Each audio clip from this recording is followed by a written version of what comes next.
اهلا بيكم في فيديو جديد. النهارده هنتكلم عن تراك اكزوتكس لاحمد سانتا وابو الانوار وكريم جي. الثلاثه الاول ما تسمع اسمهم انت خلاص استنتجت التراك هيكون عامل ازاي. فمن غير كلام كتير انزل اعمل لايك سبسكرايب واستعد للفيديو الجاي واللي هيكون عن بيف مروان بابلو ويجز، بيف النكش اللي ما بينهم. الفيديو ده فيه تفاصيل كتير وفيه مجهود بقاله فتره بيتعمل، خليك مستعد واعمل سبسكرايب وفعل زر الجرس ويلا بينا.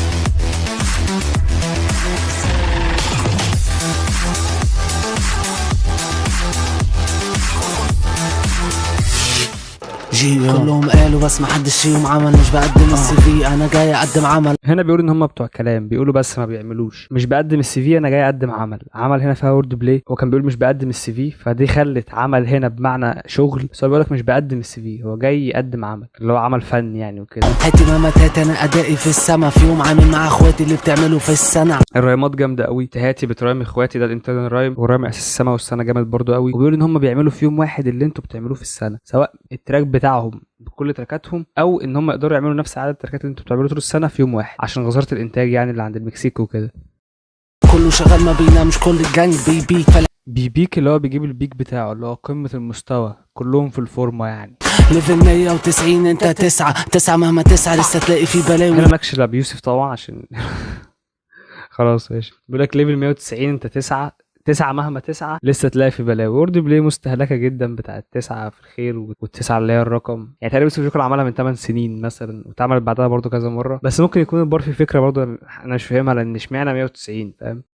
الحياة مش بألفها، دايما حاكي لحياتي وأعدائي اللي مكيفها تاتي مش سايبها. هنا بيقول ان هو دايما بيحكي الحاجات اللي بتحصل له في حياته، ما بيفيكش حد او ما بيقولش حاجه غير اللي هو بيحس بيها. وكلمه حكى انا حاسس ان فيها وورد بلاي فاهم، من المحاكاه وكده، بس مش متاكد منها الصراحه.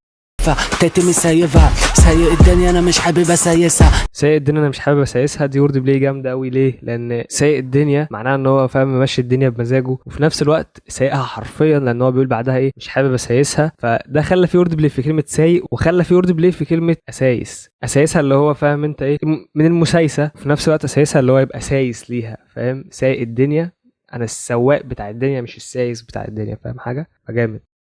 ما بعتمدش اسمعك بقول دي ابتدت تلم، ناس بقت تنم. الفلو ده جامد قوي، وبجد فيرس جي كالعاده مش خلاص مش هقعد اتكلم كل مره. ده انا اتفاجئت ازاي الفيرس جامد كده وبتاع. لا خلاص ده تالت تراك لكريم جي معانا، فاتعودت يعني مش متفاجئ. سيبك من مكمان انا ستون كولد اجيبك لمسك تاف. انا عامل ليزك بس ما تخافش ميم اخوك شواف. مش ماكمان اللي هو رئيس WWE، وستيف كولد اللي هو ستيف اوستن. والبرضه انا مش فاهمه ومش عايز افهمه لان انا بكره المصارعه بشكل مش طبيعي اصلا، فما علينا. تاف. انا عامل ليزك بس ما تخافش ميم اخوك شواف. مش بمد رجلي على قدي هشتري اللحاف. هنا في وورد بلاي في كلمة شواف بمعنى فهمان، بمعنى يفهمك من غير ما تتكلم فاهم. ده المعنى الدارج لكلمة شواف، بس هو خلاها معنى حرفي. شواف اللي هو بيشوف كويس، لان هو قال ايه انا عامل ليزك اللي هو كان نظره ضعيف يعني، بس رغم ان نظره ضعيف هو شواف. ومش بمد رجلي على قد هشتري الحاف، ده لان مثلا بيقول على قد لحافك مد رجليك فاهم. فبيقول لك لا مش همد رجلي على قد الحاف اللي عندي، انا هجيب لحاف جديد اطول من رجلي. منطقي طبيعي جدا يعني.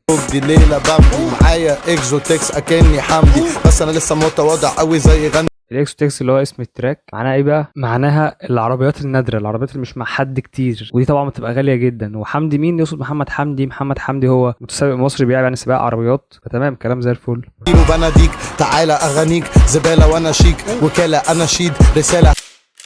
هنا ميو بيعمل الفلول ابو الانواري فاهم انت، واحد من اجمد فلوات ابو الانوار واللي بيحل اي تراك ليه. وحته اناشيد رساله دي بقى حاسس ان هو بينكش جوكر، او عموما يعني بيتكلم عن اللي بيعملوا اغاني هادفه، فكانوا بيقولوا احنا بنغني راب مش بنعمل اناشيد. فكرني كده ببار بابلو بغبغ انت عايزين نشيد فاهم. وانا عارف ان كتابتي حلوه بس خطي على الحقيقه بجد القلب بيتقريش. هنا برضو عايز يعمل وورد بلاي في كلمه كتابتي حلوه. كتابته حلوه حرفيا، اللي هو الكتابه اللي هو بيكتبها، بس هي مش حلوه لان هو خط وحش فاهم. وفي نفس الوقت كتابته اللي هي الليركس بتاعته يعني. بس ده كان فيرس ابو انوار. نروح لاخر فيرس وهو فيرس سانتا. انا منور هدي الفولت، شاب جامد ده الديفولت. سانتا بيبدا بورد بلاي على طول، بيقول لك انا منور هدي الفولت. هدي هنا فيها وورد بلاي، هدي بمعنى هيهدي على الهادي فاهم، هيقلل الفولت عشان هو منور جامد فاهم. في نفس الوقت ايه هدي الفولت اللي هو من كتر ما هو منور هيديك فولت فاهم. شاب جامد ده فولت، ده اللي انا بقوله. هو جامد بس ده العادي بتاعه فاهم. كلمه العادي بتاعه مش معنى كده ان انا بقلل منه، لا بالعكس ده مدح ليه اصلا، بس الناس بتفهمه غلط. السلك لمس مين ملمش قلت ده مش خطي بولد. يا جدع ايه ده ايه ده، يعني تبذير اوفر في الرايمات الصراحه. السلك ملمس هو تراك لسانتا في الالبوم بتاعه، وفي نفس الوقت يقصد السلك ملمس حرفيا، لان هو بيقول بعدها ايه، قلت دامج لما السلك يكون ملمس الحاجه اللي بتاعت السلك دي هتبوظ اكيد، من خط البولد للخط التقيل فاهم. لو صبرت يبقى انا قلت من الزيتون لاوروبا دورت بكتم كل بق فيك وزي ما تكون ساعات ريكورد. هنا بيتكلم عن التور بتاعته اللي كانت في اوروبا لسه من قريب، ان هو طالع من الزيتون ولف في اوروبا، بكتم كل بق فيكو زي ما تكون ساعه ريكورد، تشبيه مش طبيعي في الجمدان. بيشبه ان هو مسكت كل الرابرز في السين زي كده بالظبط، لما يبقى في حد مثلا في الاستوديو وحد بيسجل، طبعا كل اللي في الاستوديو بيسكتوا وقت التسجيل. كل اصوات تندهلي فيسكا بارسا تشيرتي اهلي اتعلمت في بلدي رجولتي عندي وسام كبير من جهل. كلمه عندي وسام برضو تحس ان فيها وورد بلاي، عشان كان لسه بيقول ايه تشيرتي اهلي، وسام لاعب النادي الاهلي يعني، وسام ابو علي، في نفس الوقت المعنى الحرفي والواضح لكلمه وسام في البار اللي هو وسام الشرف.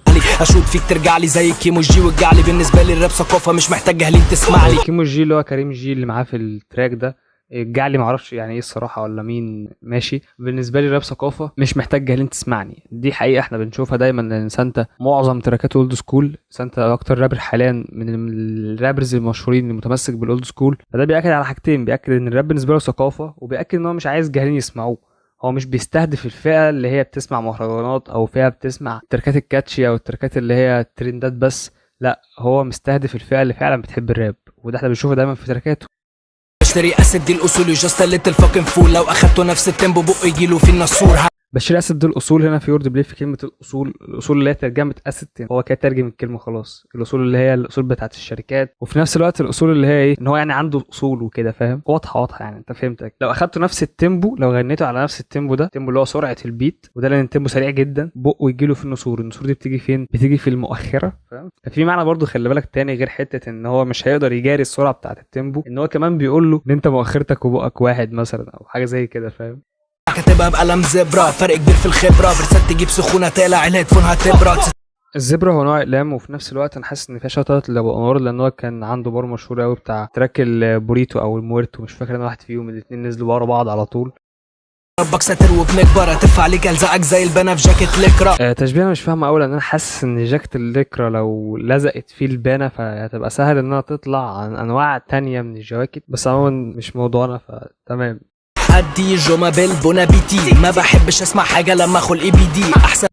جومابيل يعني انا اسمي تقريبا، يعني ما كنتش باخد فرنساوي الصراحه، بس دي الف ب في الفرنساوي. بونابيتي اللي هو مطعم، وفي نفس الوقت معناها وجبات سريعه او حاجه زي كده. طب الانجليزي مقدور عليه، بس الفرنساوي كمان روعه ان انا لسه جاي من الغيط امبارح. بس عموما الرايم مش طبيعي، مش بس جامد، يعني كلمه جامد دي قليله على الرايم ده. حاجه هيت بسانتا مش بكوبي بيبيع، بتكتبوا ياض ريفرس قالشه يعني ترجيع. ريفرس حرفيا يعني ترجيع، هو فعلا ترجم كلمه ريفرس. بس اللعب فين بقى؟ في 3 حاجات. اول حاجه الريفرس، انك بترجع الحاجه، يعني مثلا لو معاك فيديو عملت له ريفرس هيتشقلب، هيبدا من النهايه مش من البدايه فاهم. وبرده كلمه ترجيع فيها وورد بلاي، ترجيع اللي هو ريفرس، وفي نفس الوقت ترجيع اللي هو بيطرش فاهم، بيرجع للباطن. بحب اسمع باراتي، بشوفك يا اسطواتي، بستثمر انا في نفسي ولا جدع اماراتي. بس بيقفل بقى ببار جامد، بيقولك ان هو بيستثمر في نفسه ولا جدعها اماراتي، لان الاماراتيين ناجحين في الاستثمارات، فهو بيستثمر في نفسه وبيستثمر صح في نفسه فاهم، وفي نفس الوقت بيستثمر فلوس كتير لان الاماراتيين معاهم فلوس كتير. بس ده كان فيديو النهارده، اتمنى يكون الفيديو عجبك، تنساش تعمل لايك وسبسكرايب وتفعل زر الجرس لما تفوز على انستجرام وكل الكلام ده. اشوفكم في فيديو جديد، سلام.